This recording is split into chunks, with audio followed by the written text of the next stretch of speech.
Okay, let's unpack this. Imagine something so common it might be living in the stomachs of literally half the people on the planet right now. Wow, half the planet. Yeah. And for many, it's just hanging out, Yeah. unnoticed. But for millions of others, this hidden guest, it's causing serious trouble. Serious We're trouble. talking painful ulcers, and maybe surprisingly, it's actually the leading cause of a major cancer worldwide. Right, it's this microscopic organism that's, well, figured out how to live in a pretty incredible environment. Mm. And its impact on global health is much bigger than most people realize. So you, our listener, shared some material about this topic. We looked into it, did our deep dive, and our mission here is really to pull out the key things you need to know about this fascinating and sometimes dangerous bacterium. We want you to get a handle on what it is, why it matters for your health, definitely how you find out if you have it, what the treatment's like, and especially that really critical link to stomach cancer. Getting the core story, basically, the so what, without all the dense medical jargon. Exactly. Okay. So let's jump right in. What exactly is this thing? It's called Helicobacter pylori.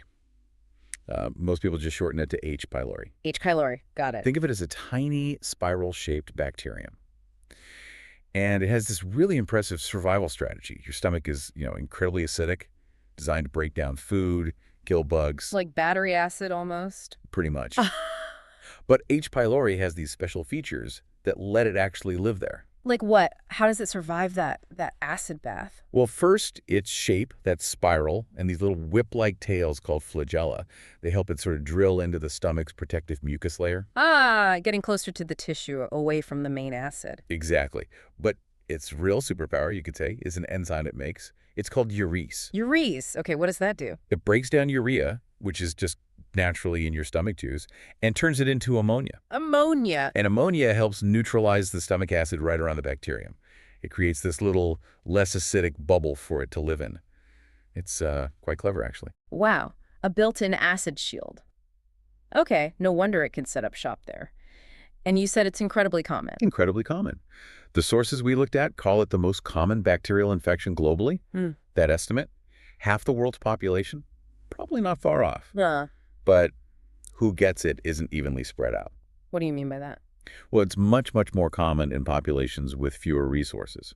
The key factor really seems to be the living conditions someone grows up with. During childhood, So things like, things like sanitation, access to clean water, maybe living in more crowded spaces, general hygiene levels, even education levels seem linked. so it's often picked up early in life, and it's tied more to socioeconomic factors than, say, genetics or what you eat as an adult. Precisely. Actually, improvements in sanitation and living standards in, more developed countries, that's led to a decrease in infection rates over generations. This makes sense. But it absolutely remains very high in many parts of the world where those improvements just haven't fully reached everyone yet. Okay, so it's a tough little bug, has a clever trick for living in the stomach, incredibly widespread, especially in certain populations. But what actually happens once it's there? Does everyone who has it feel sick? That's a really critical point. Mm-hmm. Many people, perhaps even most people with H. pylori, might not have any symptoms at all, Right. throughout their whole lives. No symptoms. So you could have this bug living inside you and not even know it? Exactly. They're essentially colonized, but they don't develop obvious disease. However, and this is important, studies show that even if you don't have symptoms, the infection still causes microscopic changes in the stomach lining. Changes? Yeah, the sources mentioned something called gastric dysbiosis. Gastric dysbiosis. Okay, sound like stomach trouble. What's that mean, simply? It basically just means there's a change in the balance of bacteria or just the environment in your stomach lining. So even if you don't feel it, H. pylori's presence is causing some level of inflammation, altering the normal state of things. Right. But for the people who do have issues, H. pylori is a major player in some very real problems. No, absolutely. It's cited as the primary cause of peptic ulcer disease, ulcers in the stomach or the upper part of the small intestine. Peptic ulcers. And what does that feel like for someone? What are the symptoms? Well, the sources describe the main symptom as this periodic pain, usually in the upper abdomen. Often feels like a burning or gnawing sensation. Ouch. Yeah. And in more severe cases, these ulcers can actually bleed. Upper gastrointestinal bleeding. That can be quite serious. How would you know if it's bleeding? Well, sometimes it shows up in ways you might not expect, like melena, which is dark, terry stools. That's from digested blood. Well, okay, that sounds like a sign you definitely should not ignore. No, definitely not. And if it's untreated, peptic ulcer disease caused by H. pylori tends to be, well, a chronic thing. Symptoms can come and go over time. The sources also link H. pylori infection just to general indigestion symptoms, dyspepsia. And they show that actually getting rid of the infection can lead to fewer doctor's visits for those kinds of persistent tummy troubles. So, okay. It causes inflammation, can cause painful ulcers that might bleed, contributes to general indigestion. That's already a big deal for millions.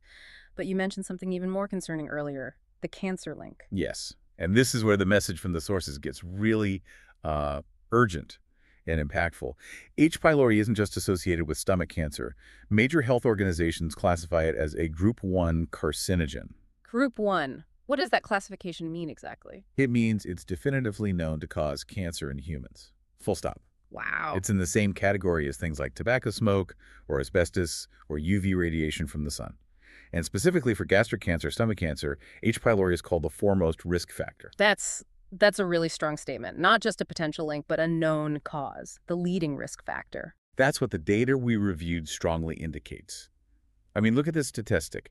A huge percentage of stomach cancer cases, the estimates in the sources range from about 78% up to maybe 89%, are linked directly back to having a chronic H. pylori infection. So the vast majority, maybe almost 9 out of 10 stomach cancers, might not have happened without this specific infection. That's staggering. It really is. And the why connects back to what we were just talking about. Chronic infection means chronic inflammation in the stomach lining. Right, that low-level irritation going on for years. Exactly. Over years, sometimes decades, this constant inflammation can cause really serious changes in the cells themselves. The sources mention precancerous conditions, things like atrophy and intestinal metaplasia. Atrophy and intestinal metaplasia. Okay, more technical terms. Can you break those down? Sure. Think of atrophy as the stomach lining sort of thinning out, wearing away over time because of that constant irritation. Intestinal metaplasia is even, well, stranger. It's when the cells lining your stomach actually change. They start to look and act more like the cells that line your intestines. Oh, that doesn't sound right. It's definitely not normal for the stomach. And both of those conditions, atrophy and intestinal metaplasia, are seen as significant steps on the pathway towards developing cancer. So the long-term irritation from the bug basically causes the stomach lining to break down, even transform into something it shouldn't be, and that can then turn cancerous. Precisely. It creates the environment where cancer is much more likely to develop. But, and this is the hopeful part, the sources also highlight studies showing that if you treat the H. pylori, get rid of the infection, you can significantly reduce that risk of developing stomach cancer later on. Reduce it by how much? Is it a big difference? The findings mentioned point to a risk reduction of around 30% to 40% after successful treatment. So while the infection is a major risk factor, its worst consequences are potentially preventable if you catch it and treat it. Okay, that is hopeful. Which brings us to the really crucial question. How would you even know if you have this infection? What are the tests like? Well, the good news is there are several ways to test for H. pylori, and many of them are non-invasive. Meaning no scope down the throat. Exactly. If you don't have worrying symptoms that suggest something more serious is already going on, these non-invasive tests are usually the first step. Like what kind of tests? Two main ones the sources highlight are the urea breath test, or UBT, and the stool antigen test. Both are pretty accurate for detecting an active infection right now. Okay, how do those work, simply put? Well, the urea breath test involves swallowing a special pill or liquid containing urea with a harmless label on it. If you have H. pylori, remember it's urease enzyme. The acid shield thing. Right. That enzyme will break down the urea you swallowed, releasing carbon dioxide with that label. That gas gets absorbed into your blood, you breathe it out, and we can measure it in your breath. High levels mean the enzyme was active. Clever. And the stool test. That one's simpler conceptually. You provide a stool sample, and the lab looks directly for specific proteins called antigens from the H. pylori bacteria itself. So one detects the bug's activity, the other detects bits of the actual bug. Makes sense. Yes, and importantly, the sources, including one from the Choosing Wisely campaign, specifically recommend not using blood test serology to diagnose an active infection. Oh, why not blood tests? Aren't they common for infections? They are, but for H. pylori, they look for antibodies your body made to fight it. The issue is, those antibodies can stick around in your blood for years, long after the infection might be gone. Uh, so a positive blood test doesn't mean you have it now. Exactly. It just tells you you've been exposed at some point. It doesn't confirm a current active infection that needs treatment. That's why the breath and stool tests are much better for finding an active case. Got it. Okay, so non-invasive tests first, if possible. When would you need an endoscopy, the test with the scope? Endoscopy is usually needed if you have what doctors call alarm symptoms. Alarm symptoms, like what? Things like unexplained weight loss, trouble swallowing, persistent vomiting, any signs of bleeding like that melena we talked about, or maybe if you have a strong family history of stomach cancer. Okay. It's also used if your doctor suspects there might already be significant upper gut disease, or if they want to actually look for those precancerous changes, the atrophy or intestinal metaplasia. And during the endoscopy, they can take little tissue samples, right? Biopsies. Yes, exactly. Biopsies, they can run a quick urese test right on the biopsy sample, again, looking for that enzyme activity. Or, more commonly, they send the biopsy to a lab for histology, Histology. which just means examining the tissue cells very closely under a microscope to see if H. pylori bacteria are physically present or if there are any of those concerning changes in the stomach lining itself. So the best test really depends on your specific situation, your symptoms, your history, what the doctor needs to find out. Exactly that. And cost and availability play a role too. The sources also mention that in some resource-poor areas where H. pylori is extremely common, but testing isn't easy to get, Yeah. doctors might sometimes have to start treatment empirically, meaning based just on a strong suspicion from typical ulcer symptoms without confirming with a test first. Okay, which leads us perfectly to, if you do have it, what can be done? Can you actually get rid of H. pylori? Fortunately, yes. H. pylori infection is treatable. The standard approach involves taking medication. Usually it's a combination of antibiotics to kill the bacteria, along with something called a proton pump inhibitor, or PPI. And the PPI, that helps with the acid, right? Yes, PPIs are strong acid reducers. By lowering the stomach acid levels, they make the environment less friendly for the H. pylori and actually help the antibiotics work better, makes them more effective. So it's usually a mix of drugs then. Right. Treatment typically involves taking multiple pills each day. Often it's 2 or sometimes 3 different antibiotics plus that PPI. You take them for about 7 to 14 days. That sounds like, well, quite a few pills for a week or two. It can be.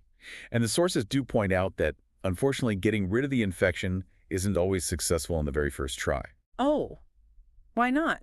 One of the biggest challenges is that H. pylori, like other bacteria, can become resistant to the antibiotics we use to treat it. Antibiotic resistance, like the drugs just don't work as well anymore. Precisely. The sources specifically mention growing resistance to common antibiotics like clarithromycin, metronidazole, and levofloxacin. It's a real issue. So doctors need to know what resistance patterns look like locally. Ideally, yes.